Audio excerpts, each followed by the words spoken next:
जय श्री कृष्णा दोस्तों। श्रीमद् भागवत गीता हिंदुओं के पवित्रतम ग्रंथों में से एक है। महाभारत के अनुसार कुरुक्षेत्र युद्ध में भगवान श्री कृष्ण ने गीता का संदेश अर्जुन को सुनाया था। यह महाभारत के भीष्म पर्व के अंतर्गत दिया गया एक उपनिषद है। भागवत गीता में एक स्वारवाद, कर्म योग, ज्ञान योग, भक्ति योग की बहुत सुंदर ढंग से चर्चा हुई है। श्रीमद् भागवत गीता की पृष्ठभूमि महाभारत का युद्ध है। जिस प्रकार एक सामान्य मनुष्य अपने जीवन की समस्याओं में उलझकर किंकर्तव्य विमूढ़ हो जाता है और जीवन की समस्याओं से लड़ने की बजाय उसे भागने का मन बना लेता है, उसी प्रकार अर्जुन, जो महाभारत के महानायक थे, अपने सामने आने वाली समस्याओं से भयभीत होकर जीवन और क्षत्रिय धर्म से निराश हो गए थे। अर्जुन की तरह भी हम सभी कभी कभी अनिश्चय की स्थिति में या तो हताश हो जाते हैं या फिर अपनी समस्याओं से विचलित होकर भाग खड़े होते हैं। समझ नहीं आता है कि क्या करूं। एकदम दिमाग काम करना बंद हो जाता है। इसलिए भगवान श्री कृष्ण ने जन सामान्य के लिए कर्तव्यनिष्ठ मार्ग को इंगित करने के लिए इस महाज्ञान को गीता के माध्यम से प्रस्तुत किया है।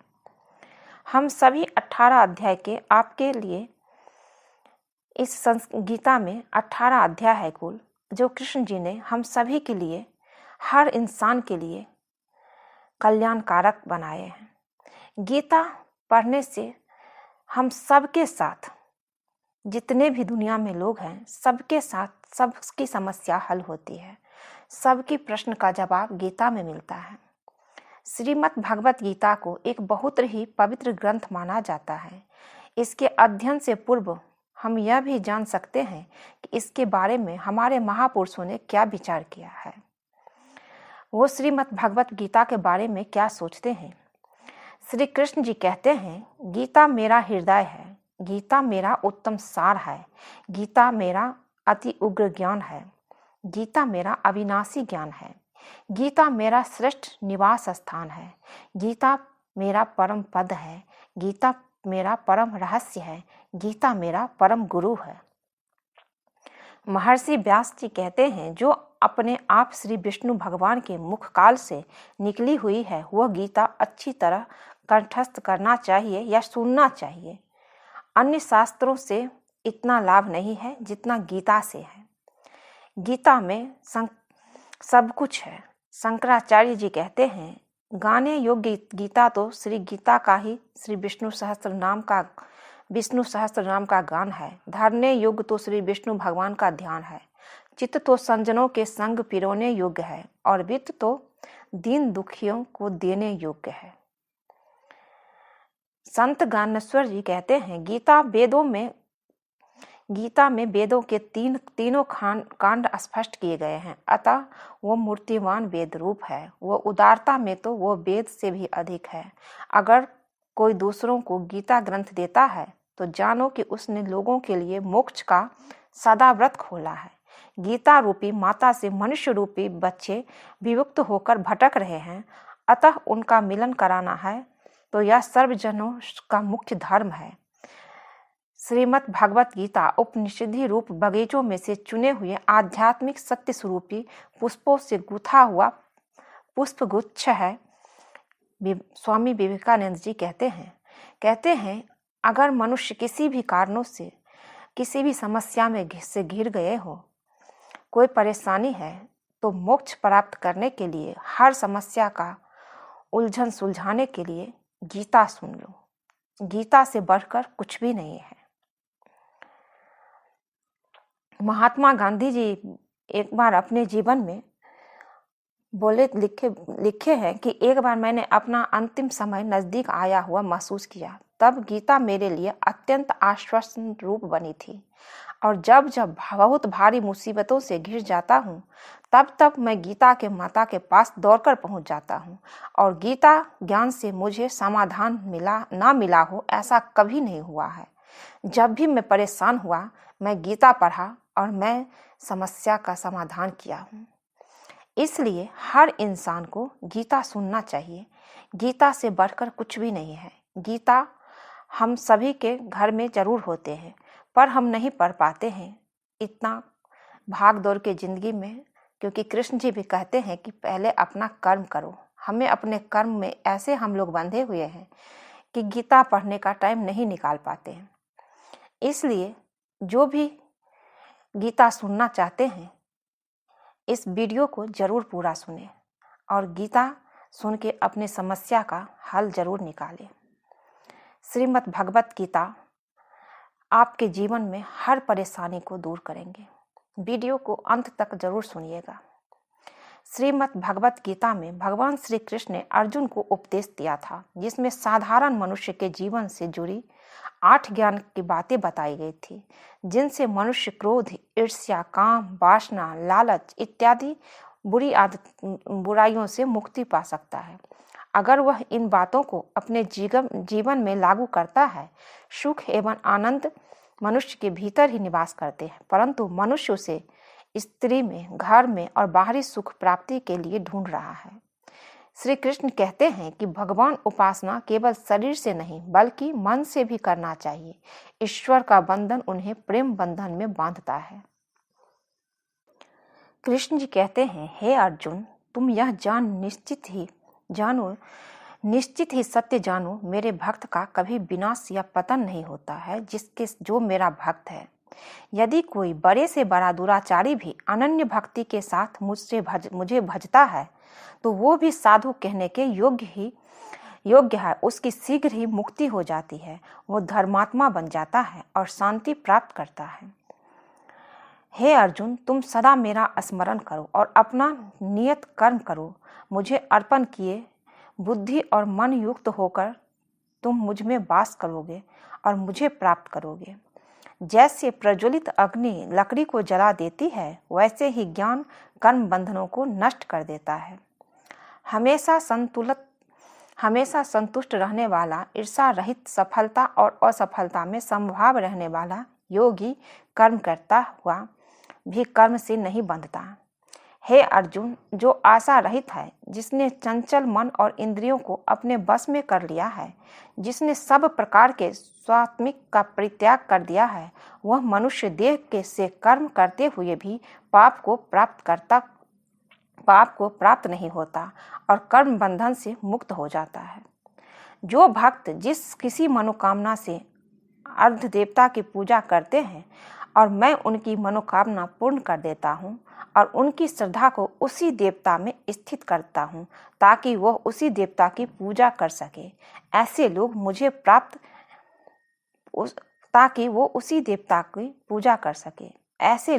प्राप्त नहीं करते। मेरे जन्म और कर्म दिव्य है और जो मेरा भक्त भली या भांति या जान लेता है वो जन्म मरण शोक से मुक्त होकर मेरे परम धाम को प्राप्त हो जाता है। नरक के 3 द्वार है, काम, क्रोध, लोभ, और इसलिए इनका त्याग करो। इंद्रियां शरीर से श्रेष्ठ है और इंद्रियों से परे है। मन से श्रेष्ठ बुद्धि और आत्मा बुद्धि से भी श्रेष्ठ है। मन, बुद्धि और इंद्रियां काम के निवास स्थान है। यह काम इन्हें बस ने कर मनुष्य के ज्ञान को ढक देता है और मनुष्य भटक जाता है। जो मनुष्य बिना आलोचना किए श्रद्धा पूर्वक मेरे उपदेश का सदा पालन करते हैं वे कर्म के बंधन से मुक्त हो जाते हैं।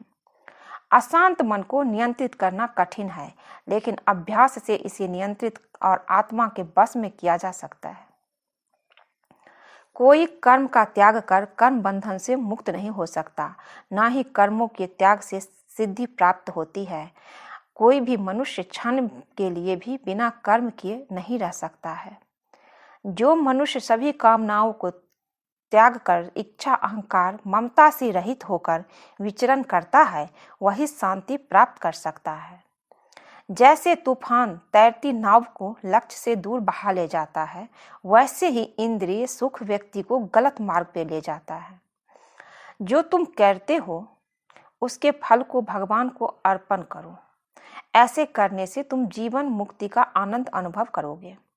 शांति से सभी दुख समाप्त हो जाते हैं और शांत चित्त योगी की बुद्धि शीघ्र ही स्थिर होकर परमात्मा से युक्त हो जाती है। विषयों का चिंतन करने से विषयों में आसक्ति होती है।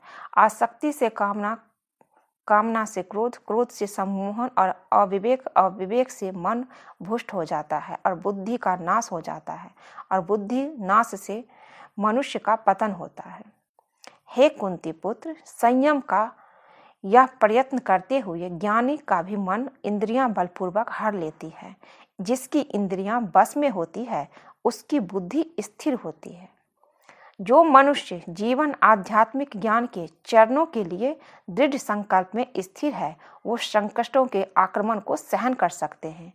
वे निश्चित ही आनंद और मुक्ति के योग्य है। जब तुम्हारी बुद्धि मोह रूपी दलदल को पार कर जाएगी और समय तुम शास्त्र से चुने हुए और शून्य योग वस्तुओं से भी वैराग्य प्राप्त कर लोगे। केवल कर्म करना तुम्हारे पास है, कर्म का फल नहीं। इसलिए तुम फल की आसक्ति में न फंसो और न कर्म का त्याग भी ना करो। हे अर्जुन, तुम ज्ञानियों की तरह बात करते हो और जिनके लिए शोक करने का कारण नहीं, उसके लिए शोक करते हो। ज्ञानी जीवित या मृत के लिए शोक नहीं करते। कृष्ण कहते हैं, हे अर्जुन, विकट परिस्थितियों में कायरता को प्राप्त होना महापुरुषों के आचरण के विपरीत है। यह न स्वर्ग की प्राप्ति का साधन है और न ही इससे कीर्ति प्राप्त होगी। व्यक्ति जो चाहे बन सकता है अगर वो निश्चित वस्तु का चिंतन लगातार करता है। कर्म उसे नहीं बांधता जिसने फल का त्याग कर दिया है, और वह जो मेरे दिव्य जन्म और कर्म को समझता है, वो शरीर त्यागने पर पुनः जन्म नहीं लेता और मेरे परम धाम को प्राप्त हो जाता है। जो मेरा भक्त है वही मुझे प्रिय है। भक्ति का अर्थ केवल पूजा अर्चना नहीं, मन वचन और कर्म से मेरे प्राप्ति समर्पण है। मैं धरती की मधुर सुगंध हूँ, मैं अग्नि की उष्मा, सभी जीवों का जीवन और सन्यासी का आत्मसंयम हूँ। जो बुद्धिमान है वो कामुक सुख में आनंद नहीं लेता। मैं उन्हें ज्ञान देता हूँ जो सदा मुझसे जुड़े रहते हैं और जो मेरी प्रेम भक्ति करते हैं। उससे डरो मत जो वास्तविक नहीं है। जो वास्तविक है वो हमेशा था और रहेगा। असत्य की सत्ता नहीं और सत्य का अभाव नहीं। हे अर्जुन, कोई मुझे बांध नहीं सकता क्योंकि मुझे कर्म के फल की इच्छा नहीं। कभी ऐसा नहीं है जब तुम हो या मैं ना हो। जिस तरह से आत्म बल शरीर से तरुण और वृद्ध शरीर बदलता है, उसी तरह मृत्यु के बाद यह आत्मा दूसरी शरीर धारण करता है। जिस तरह व्यक्ति पुराने वस्त्र को छोड़कर नया वस्त्र धारण करता है, या आत्मा पुराने शरीर को छोड़कर नया शरीर धारण करता है। हे भगवान कृष्ण, आपके सर्वलौकिक रूप का न आरंभ है, न मध्य है और न अंत है। अर्जुन कहते हैं, सदैव संदेह करने वाले व्यक्ति को न यहाँ सुख मिलता है न कहीं और। कृष्ण कहते हैं, हे अर्जुन, सब मुझ में है और मैं सब में हूँ।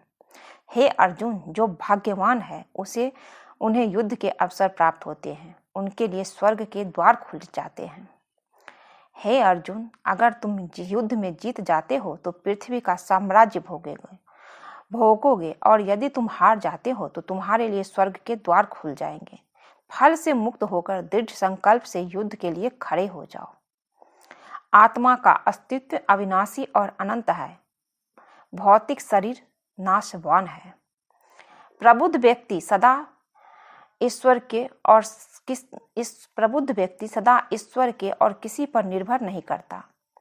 ज्ञानी के लिए पत्थर और रत्न, ज्ञानी के लिए पत्थर और रत्न भी एक समान है। उनको लालच नहीं है। मैं सभी पापों से मुक्ति दूंगा। सभी शोक का त्याग करो और मेरी भक्ति में लीन हो जाओ। कृष्ण कहते हैं, परम शांति उनके साथ होती है जिनके मन और आत्मा में एकता हो, जो इच्छा और क्रोध से मुक्त हो, जो अपनी आत्मा को सही मायने में जानता हो। अपना अनिवार्य कर्म करो, क्योंकि कार्य करना निष्क्रियता से बेहतर है। ऐसा कुछ भी नहीं, चेतन और अचेतन, जो मेरे बिना अस्तित्व में हो। कृष्ण कहते हैं, मैं सभी जीवों के हृदय में आसीन परमात्मा हूँ। मैं भूत, भविष्य और वर्तमान के सभी प्राणियों को जानता हूँ, लेकिन मुझे कोई नहीं जानता। मुझे ना कई तप से जाना जा सका है, ना यज्ञ से और ना कर्म कांड से, लेकिन अपने भक्तों के लिए मैं सहज हूँ। वो जो इस ज्ञान के विश्वास नहीं करते, मुझे प्राप्त किए बिना जन्म और मृत्यु के चक्र का अनुगमन करते हैं। बुरे कर्म करने वाले राक्षसी प्रवृत्तियों से भरे हैं, जिनकी बुद्धि माया ने हर ली है। वो मुझे प्राप्त नहीं करते, भवकूप में गिर जाते हैं। मैं उष्मा देता हूँ, मैं वर्षा करता हूँ, मैं वर्षा रोकता हूँ, मैं अमृत हूँ और मृत्यु भी मैं ही हूँ। जो यहाँ कामनाओं की सफलता पाना चाहते हैं, वे देवताओं की पूजा करते हैं। ऐसे लोग मुझे प्राप्त नहीं हो पाते हैं। वो जो सभी इच्छाओं, अहंकार का त्याग करके मेरे भक्त है, वो मेरे धाम को प्राप्त होता है। वो मुझे प्राप्त करता है। जब कोई अपने कर्म में ही आनंद प्राप्त करता है, वे पूर्णता को प्राप्त करते हैं। मैं समस्त भौतिक और आध्यात्मिक जगतों का कारण हूँ, लेकिन इतने पर भी मैं कुछ नहीं करता। मैं अव्यक्त, अकर्ता हूँ। जो व्यक्ति आध्यात्मिक जागरूकता के शिखर तक पहुँच चुके हैं, उनका मार्ग ही निस्वार्थ कर्म, जो भगवान के साथ संयोजित हो चुके हैं, उनका मार्ग है स्थिरता और शांति। बुद्धिमान व्यक्ति को समाज कल्याण के लिए आसक्ति से रहित होकर कर्म करना चाहिए। जब संसार सोता है, तब योगी जागता है, और जब संसार जागता है, तब योगी सोता है। कर्म योग एक रहस्य है। जो हमेशा मेरा स्मरण और अनन्य भक्ति करते हैं, मैं उनका उद्धार करता हूँ। मन की गतिविधियां, होश, श्वास और भावनाओं के माध्यम से भगवान की शक्ति सदा तुम्हारे साथ है और लगातार तुम्हें एक साधन की तरह प्रयोग कर सभी कार्य कर रही है। हे अर्जुन, हम दोनों के कई जन्म हुए हैं। मुझे उन सब का स्मरण है, लेकिन तुम्हें नहीं हो सकता। हर व्यक्ति की श्रद्धा उसके प्रकृति के अनुसार होती है। जो ज्ञान को, कर्म को एक रूप देखते हैं, वही सही मायने में देखते हैं। जो ज्ञान और कर्म को एक रूप देखते हैं, वही सही मायने में मुझे देखते हैं। दुख से जिनका मन व्याकुल नहीं होता, सुख से जिनको आकांक्षा नहीं, तथा जिसके मन के राग, भय और क्रोध नष्ट हो गए, ऐसा मुनि आत्मज्ञानी है। श्रेष्ठ मनुष्य जैसा आचरण करता है, दूसरे लोग वैसा ही आचरण करते हैं। कृष्ण कहते हैं, कभी भी किसी भी बात पर अहंकार नहीं करना चाहिए। जब जब संसार में धर्म की हानि और अधर्म की वृद्धि होती है, तब साधुओं का उद्धार और दुष्टों का संहार और धर्म की स्थापना के लिए मैं अवतरित होता हूँ। व्यक्ति का मन, अपना मन ही किसी के लिए मित्र बन जाता है और किसी के लिए शत्रु बन जाता है। तुम अपने कर्तव्य से पीछे हट जाते हो तो तुम्हारा उपहास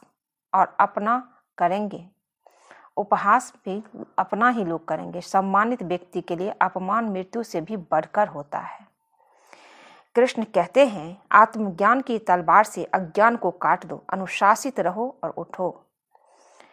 अपने कर्म पर दिल लगाओ, ना कि उसके फल पर। फल की आसक्ति छोड़कर कर्म करने वाला पुरुष अपने ही जीवन को सफल करता है।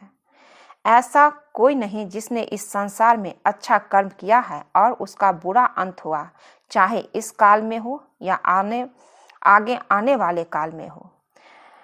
कृष्ण कहते हैं, कोई ऐसा व्यक्ति नहीं जिसने अच्छा कर्म किया और उसका अंत बुरा हुआ है। सच हमेशा सच होता है। थोड़ी देर के लिए परेशान जरूर होता है पर समाप्त नहीं होता है। कृष्ण कहते हैं बस अपना कर्म करो, मैं हमेशा आपके साथ हूँ। आज के लिए बस इतना ही दोस्तों। अगर ये वीडियो, अगर ये महाभारत गीता ज्ञान आप लोगों को अच्छी लगी हो तो चैनल को लाइक शेयर सब्सक्राइब कीजिएगा। मिलती हूँ एक नई वीडियो में। जय श्री कृष्ण। आप सब खुश रहिए, स्वस्थ रहिए। कृष्ण जी की कृपा आप सब पे बनी रहे।